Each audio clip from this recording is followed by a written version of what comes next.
excuse me.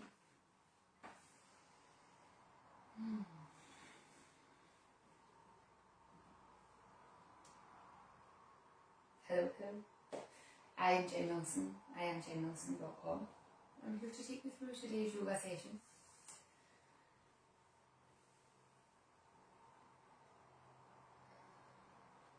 Crazy time that we live in. And being able to come into our bodies, come inside, helps take us away from some of the madness. And when we can practice this coming inside to the body and listening to our bodies and working much more intuitively, then we can start responding to things in a way that's more intuitive, that's maybe more useful, that's maybe more responsive rather than reactive. And it's a practice that I need to keep coming back to on a daily basis, probably an hourly or minutely basis. And that's what we practice when we practice yoga. This coming inside of ourselves and learning how to respond to things and making sure that when we are doing anything, that it's what feels right for us. And if something doesn't feel right for you, know that you have permission to go, that's not for me just now. Or, plain and simple, no. No is a complete sentence. Trust your intuition, trust your gut, your body physically reacts and responds to situations that we don't even know that we're in yet. Yeah, the nervous system is doing something that we're not even conscious of all the time. And you'll feel that if you walk into a room and you'll know straight away the energy in here is good, the energy in here is a bit, not sure about this. That's your nervous system has worked that out and been able to communicate that back to you. And that's the same when we go into our physical practice, it's the same when we go into life. And when we practice this settling into our bodies, we get better at it. Never perfect, but much better at it. We can just sit with ourselves. So today's practice, we will sit, come into the breath, notice how that feels. Do some movement, always assessing, always noticing how it feels. Today we're going to do quite a bit of self-massage. Self-massage is really useful if you can't get out for a massage. But it's also just good to make contact with your body. There may be parts of your body when we start touching into it that you go, oh, I'm not familiar with this feeling, because maybe for some reason you've had an injury or you've had an illness or something that you've disconnected from that part of the body as a protection and survival technique. Not that you've ever done anything wrong, but for some reason you've disconnected from that part of your body. So it's interesting as we go through, just to see whatever there is to see that comes up for you, and anything that doesn't feel right, anything that makes you feel uncomfortable, you do not do it. Have that permission every step of the way. If something doesn't feel comfortable, be curious about it. And it might just be it's not for you, or it might be something's happened to this, around this. It brings up certain feelings, and just be curious, interesting, and then step away. So bring yourself into whatever a comfortable seated position is. Nice and tall through the spine, shoulders down away from the ears. Think about that length from the bottom of the spine right up through the crown of the head. And it might be that you're not sitting on the floor, it might be that you're sitting in a chair, that's 100% okay. You might be sitting with nothing behind you to lean on, or you might be sitting with some support. And again, whichever works better for you is okay. If if you're comfortable closing your eyes, let the eyes close over. Otherwise, just let the gaze drop down towards the floor or your lap. And notice the parts of your body that are in contact with whatever it is you're sitting on. Maybe you can feel the floor if you're on a cushion or a chair. There might be different surfaces that you're in contact with. Depending on how you're sitting, there'll be different parts of your body in contact. And being aware of how the weight distributes. Noticing the butt cheeks. Does your weight feel even from one side to the other? And then depending on how the rest of you is organised and arranged, what other parts of your body are in contact with surface, and how are they in contact with surface? Is this position that you've chosen to be in comfortable for you right now? And if it's not, we adjust ourselves, and if it is comfortable just now but then becomes uncomfortable, you adjust yourself and you start to feel uncomfortable. What do you need so that things can be okay?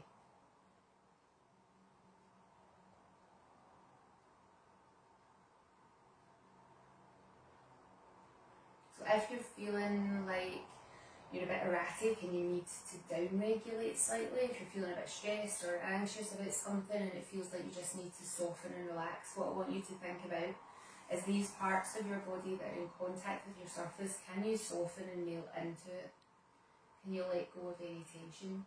And if you're feeling a bit lethargic and it feels like you actually need a bit of an energy boost, can you contact into the surface in a way that it feels like you're getting activation, so pressing down but thinking about the energy rising.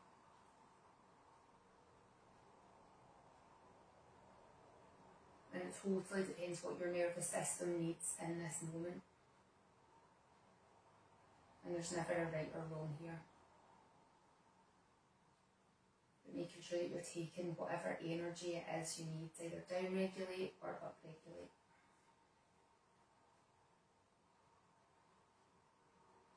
And then starting to think about your breath and the way that you're breathing. Notice what your natural breathing pattern here is. How do you feel as you're inhaling? How do you feel as you're exhaling? What parts of your body move with the breath? On both the inhale and the exhale. Does your weight distribution change on the inhale and exhale?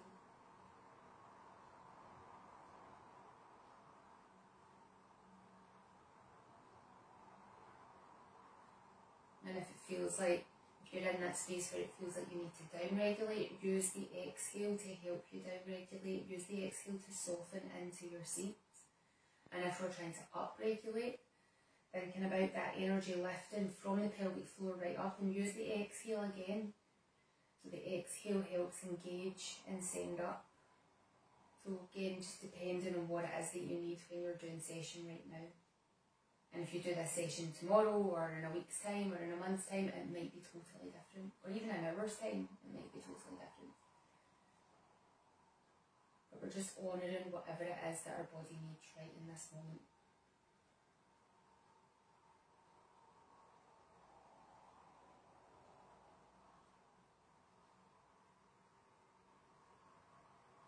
And then when you're ready, we're going to start using one hand to massage the other hand.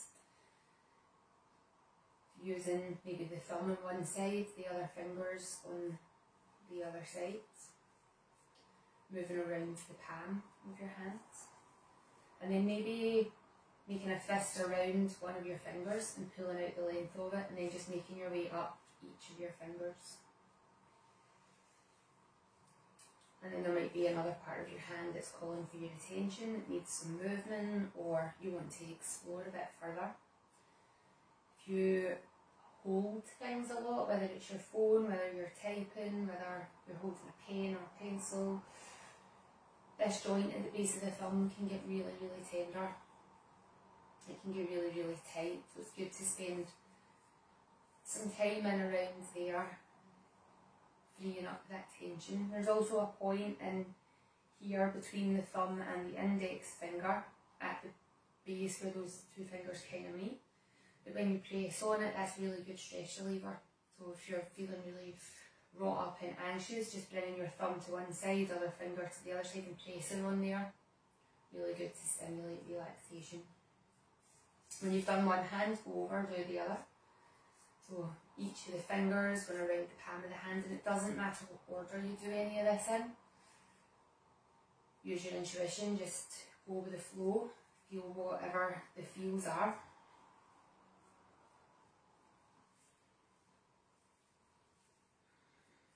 Explore this hand, and it might be totally different when you're right-handed over left-handed, or whichever you are. One hand will probably be tighter than the other. When you're happy that you've massaged out both hands, link the fingers in together and then keep the heel of the hands together as we circle the wrist round. So just a few circles in each direction.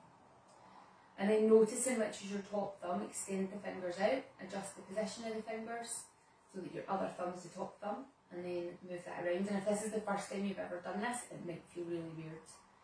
Over time, it gets less weird.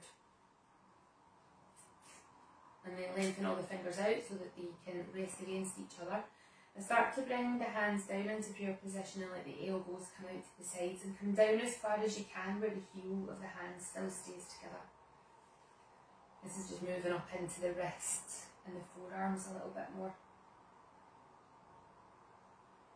And then bring the hands into a comfortable position and start to turn the fingers away and turn the fingers in. And just moving from one point to the other. We're just getting some rotation in through the wrist, through the forearm. And then releasing that off, circling in through the wrists. If you're near the floor, bring your hands down with the elbow pits faced away so the fingers are going behind you. And just moving the hands around.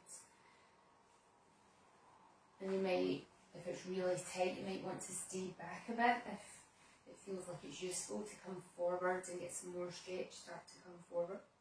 And then start to walk the fingers round so that they're facing each other.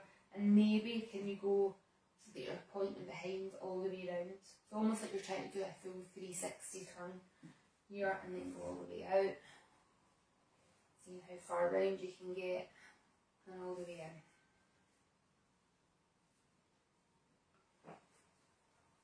We're then going to move up our arms, so one hand, and you're just going to squeeze around the forearm. As you're doing that, you might want to start straightening and bending at the elbow, and then go to the other sides. It's not too long at each point, and one arm may feel really tight, the other arm might feel really sensitive or loose. Again, we're just exploring, and we're going to go to the other arm and start moving up into the upper arm. And as you're doing that, maybe start to move the arm around a bit more. And just notice whatever there is to notice here. And then to the other arm. So this is really good to get your bodily fluids working. I do a workshop on Love Your Lymph, which is your lymphatic fluid, which is part of your immune system and your internal drainage. We're going to go up to the shoulders, so going right up in towards the neck. And again, move your arm around, should you wish. So yeah, your lymph system is your internal drainage, clears out all the crap. Whether that's been the food that we've had or the emotions that needs cleared out. And we're going to go up into the neck, so you might want to use both hands here. You might want to squeeze into the neck as you work up into the base of the skull. I like to bring my thumbs in and get round the base of the skull. Move my head around while we're there as well. And then come around, and I like to make sort of like claws with my hands and then start to massage across the upper chest. Yes, so your lymphatic system, very influential. Very, very influential in your body. Get right into those armpits, down the sides of your chest. And come down your sternum, at your breastbone, right down the middle. And around the tummy.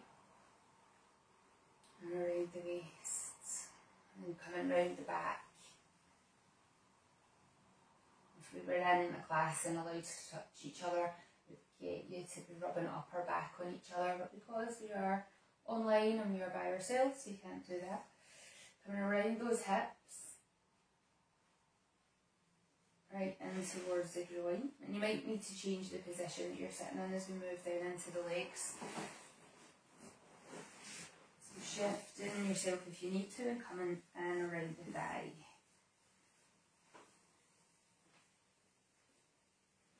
And then the other thigh.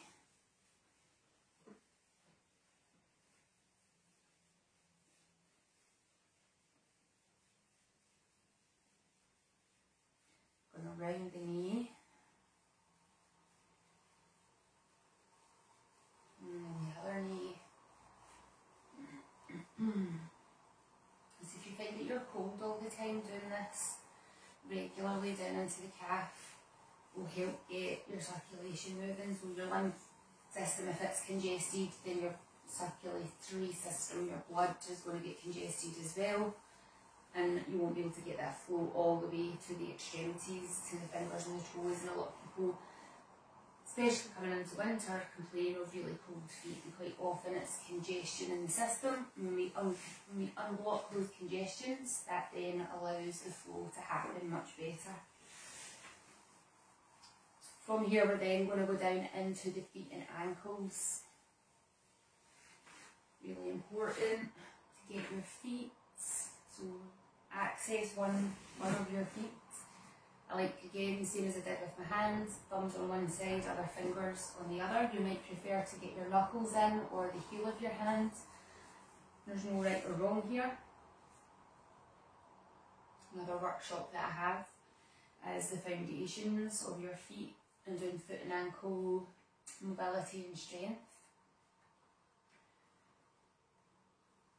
And the same as we did with the fingers, we want to make sure we got up the toes. Your feet are the foundations of your movement. They hold us up. They are what connects us to the air and involved in all movement. And very often we forget about them or we abuse them, cramming them into tight shoes, wearing heels, not getting enough attention to them. Remembering to come up the top of the foot as well. So again, I like to make that claw with my hand and claw up and come in around the ankle bone. You might want to rub. And then if you can, get your fingers in between your toes. Really helps stretch out your feet. People's feet can be sensitive. There's a lot in there. There's over 7,000 nerve endings in your feet. But they are really, really strong, so you don't need to be, they're not fragile, so you can be quite firm with them. And once you get your fingers in between your toes, gently pull the toes out and try and get a bit of twisting going on in here. Get some movement.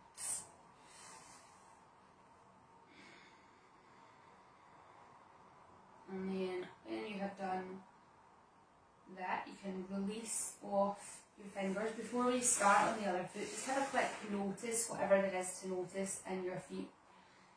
Space between the toes might be different, sensations might be different, temperature, colour. Just notice whatever there is to notice for you, and then we'll switch over to the other side.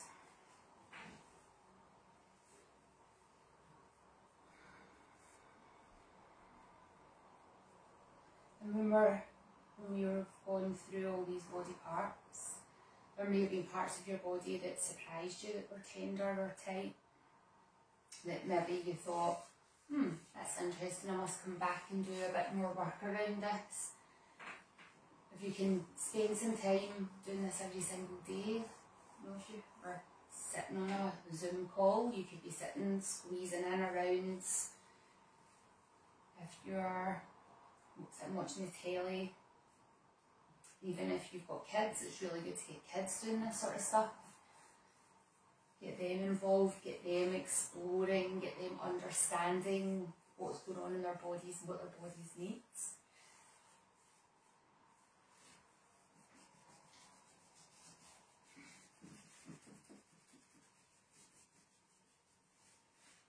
couple of clients that bring their kids along to the Zoom classes. Kids are like 10 and absolutely love doing class. They love being involved with the adults, they love exploring the movement. And then my friend left a message for me the other day to say that her daughter had requested to do my meditation because she couldn't sleep. And she was sound asleep within about 10 minutes. Total compliment. So fingers in between the toes on this foot. And again, get some length in there, get some twisting in there.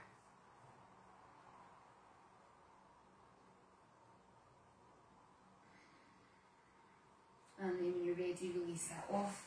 And then just have a wee look at that foot. Notice how it feels compared to the other one. So we've done that. Now we haven't really been able to massage into the back of the body because it's difficult to reach back there. So we're going to do that using the floor. Bring yourself down. If you need a cushion for the back of your head, it's always nice just to give your head and neck a bit of support. When you come down to the floor, we're going to bring the knees into the chest and then start to walk your hips from one side to the other. Almost like you're trying to walk them down the mat.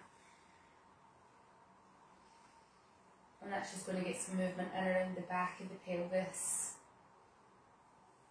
Massaging some of the hip bones at the back. And then we're going to let that settle and rest one hand on each knee and circle your knees around. So we're really massaging the lower back into the floor here. And then every few circles, change the direction.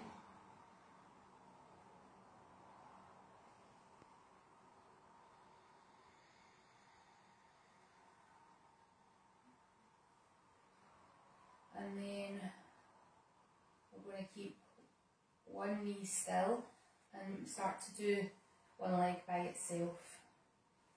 So this is massaging right into the hip socket. So a few circles one way, a few circles the other.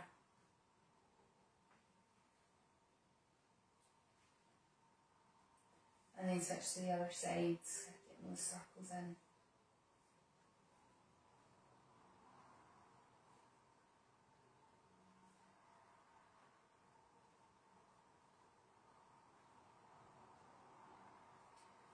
And then letting that settle with both knees hugged in. We're going to separate the shoulder blades, so try and walk them as far apart as you can and rock your weight from one side of the pelvis, of the shoulders to the other, starting to massage in the upper back.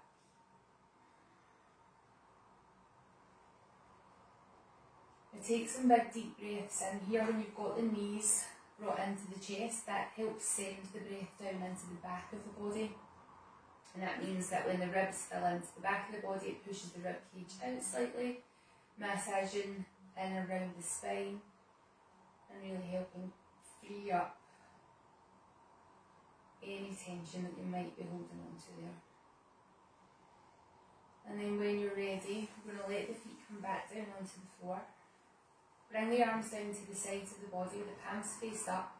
We're going into the back of the shoulder slightly here, so think about the shoulder blade pressing down into the floor and keep pressing it into the floor as we move our hands away. So you're making a snow angel, and then bring that all the way back down. Turn the palms over, lift the hands up, so we're still pressing the shoulder blades down into the floor. Take the arms overhead, bring it all the way back. Turn the palms up, move the hands away from the body. Bring it all the way back round. Turn the palms over, lift the hands up. Take it overhead. Bring it back. Let the hands rest down to the sides of the hips. And then to try and free up the spine from the pelvis, we're going to flatten the lower back into the floor. Press the feet and the shoulder blades down as we start to bring the hips away from the floor. Now as the hips are coming up, imagine the spine's just hanging out the back of the pelvis. Now if this does not feel nice for you, and for some people it doesn't, then lower your pelvis back down. If that feels okay, can you take the hips a little bit higher and still have that sense of the spine just hanging out of the back of the pelvis? Really trying to let it relax. And it might be that you shift the weight around slightly, moving the hips a bit from side to side. That might help massage more of the spine into the floor or more of the back into the floor as you're lifting a weight. Especially in that upper part of the back between the shoulder blades. And then start to take the spine back down, going nice and slow. And again, if this wiggle in the hips around feels really good, you can add that in.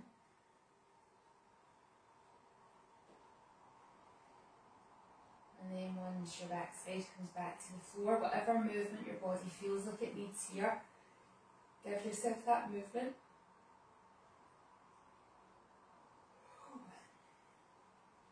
And then we're going to start to settle in to go into your final meditation. You can stay lying on the floor with the arms away from the body, palms faced up. If there's anything going on at your lower back, you might take your feet wider than your hips and your knees rested against each other, or you might prefer to have the legs out long, feet are still wider than the hips, toes flopped out to the side. Totally up to you how you do this meditation. If you're comfortable lying on the floor, stay lying on the floor. I'm going to bring myself upright as I talk you through this and take you into the meditation to leave you here for as long as you need. So let your body settle and take a couple of deep breaths in and out here. As we're going into the meditation, we want the body to relax a bit. So can you just let go of anything and feel your body fully supported by the floor?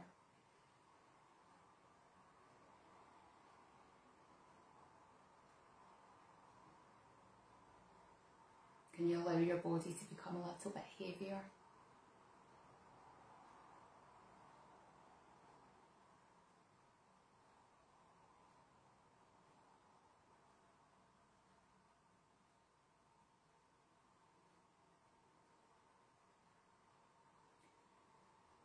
And I'm going to invite you to take a moment here to set a positive intention or goal, something that you wish to come true in your life. And to set this intention or goal in a short positive statement as though it is something that you have already achieved. And repeat that to yourself 3 times with feeling and awareness.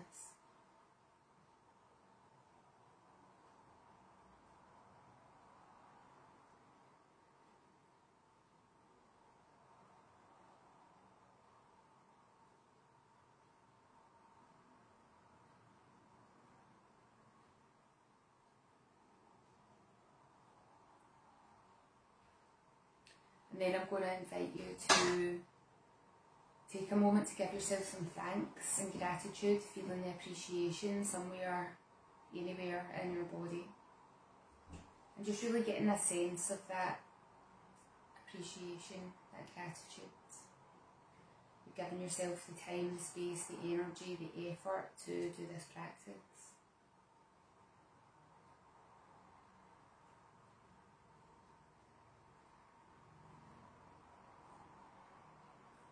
Then I'm going to leave you here to stay here for as long as you need, as long as you can. And you can either stay with the gratitude, or if you want to bring your attention to your breath and follow the flow of your breath in and out, if that's what helps you feel settled.